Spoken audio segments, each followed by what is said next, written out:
All right, g'day, hi and welcome. Well, looks good. Couldn't rake that much more though.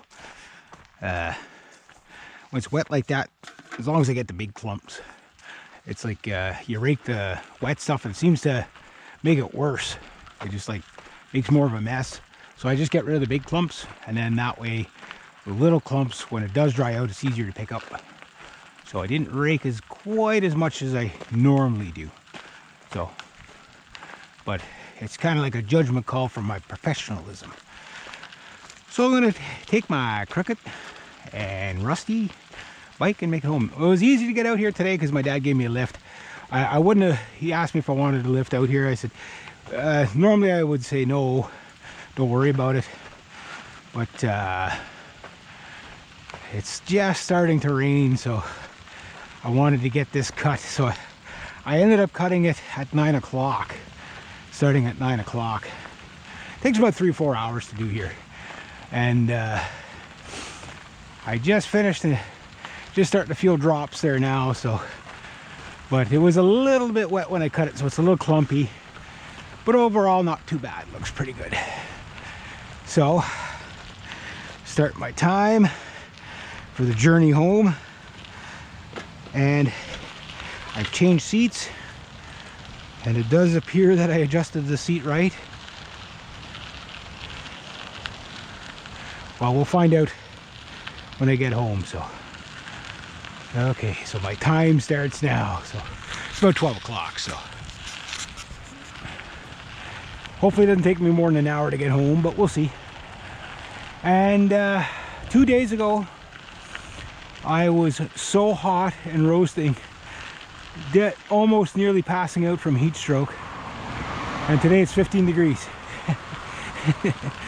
That doesn't look too bad. Oh, piece of garbage. I should have picked that up, but can't stop my vehicle. I'm on the time, so I don't know if I'm going to do this on Saturday. Depends on the weather. See how far I get. Oh, maybe Paul did it. Oh, he must have already cut it then.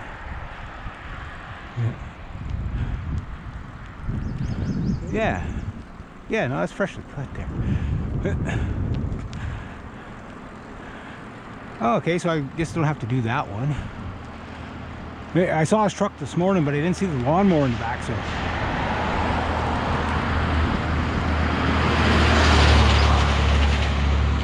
There we go.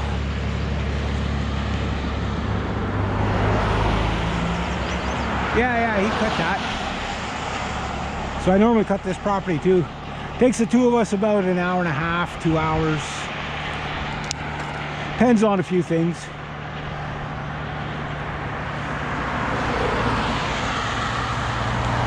So I put the new seat on.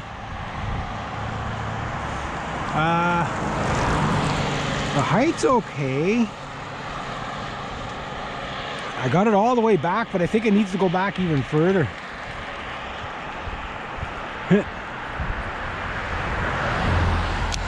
Let's see if I can get some speed. Hey, stay on your side of the line, man. I'm on my side, you stay on your side. Okay, let's get some super bertha speed for this hill here. Alright.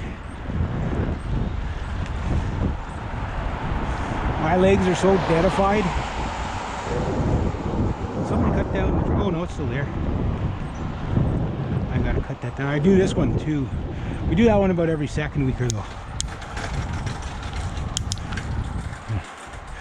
Well, I made it about a quarter way up the hill.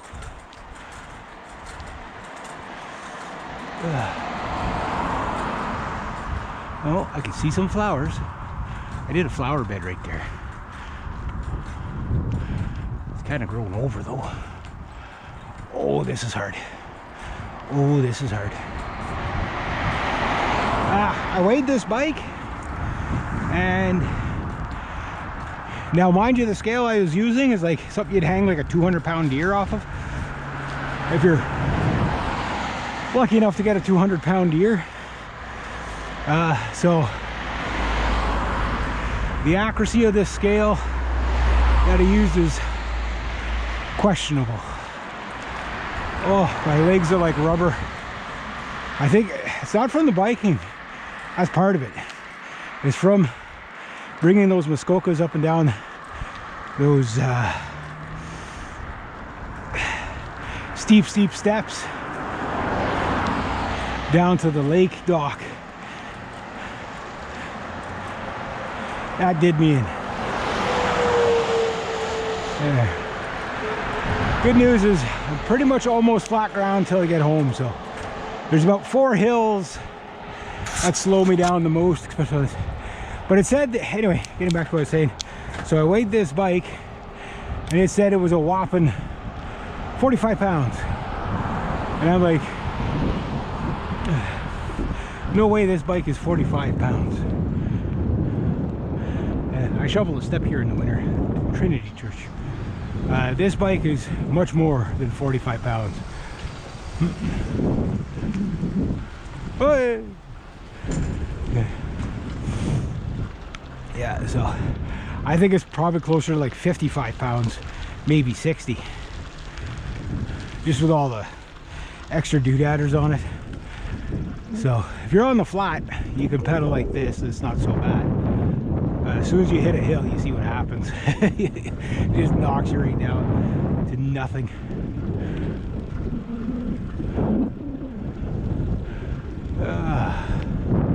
It's nice and cool today though. I was dreading like scorching heat on the way back. It was going to be like, or even on the way here, like biking in like 35-degree heat, 40-degree heat, that far, then working, and then when it's really hot, you can't really cut grass anyway. But like, I like to cut grass on one hot day, like one really hot day, just to kind of keep it in check. Now, I was supposed to move some furniture out of here, but I didn't hear back. So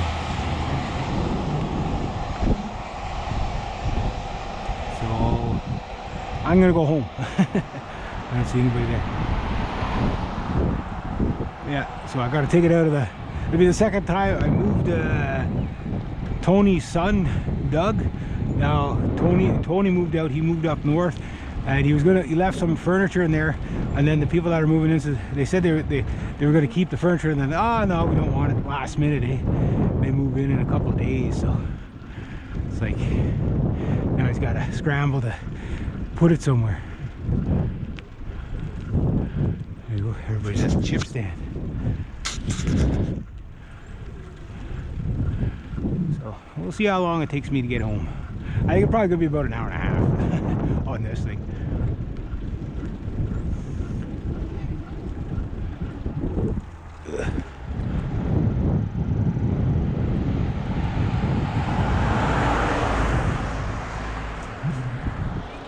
Alright.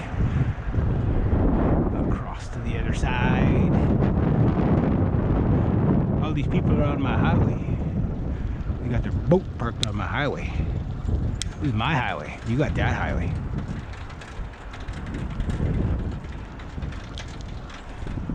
Yeah. They had an SUV or something here for sale, but I guess it must have sold. Oh no, it's right there. It must be Papa Fred's. So there's a couple of vehicles around here for sale.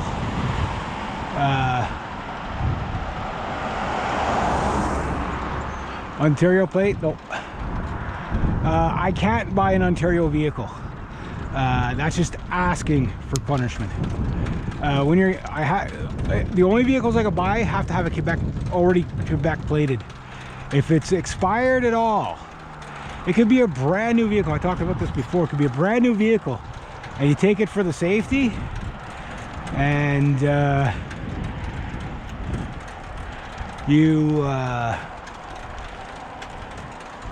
they'll find something for you to spend. So let's say whatever you buy the vehicle at, plan another $2,000 to $4,000 of, oh well, it needs this for the safety, oh it needs that for safety. Where if it's already safety, you go plate it, you're good. You're good to go. All right, 11 kilometers, here we go.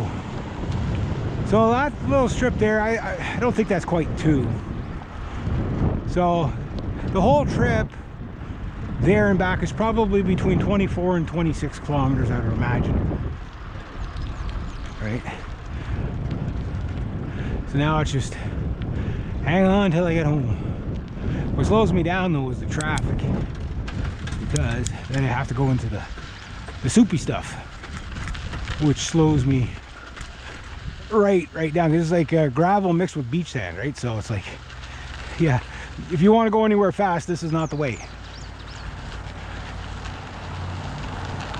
This will slow you down on a good mountain bike. Oh man. All right. Where's all the traffic coming from? As a kid, like, there was no traffic at all. Now it's like, can't get up to speed because there's too much traffic. Some propane, get some propane. Do this.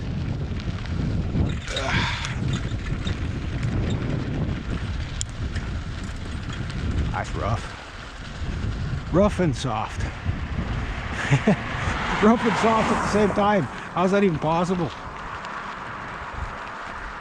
And slow, really slow. So like my goal is not to see how fast I can make it into the town, just what my average speed is going to be. So comparison to the other bike, I got a backpack on. I dumped out one of my waters just to reduce the weight. It all adds up. You add 2 bottles of Pepsi into your backpack and you'll notice it halfway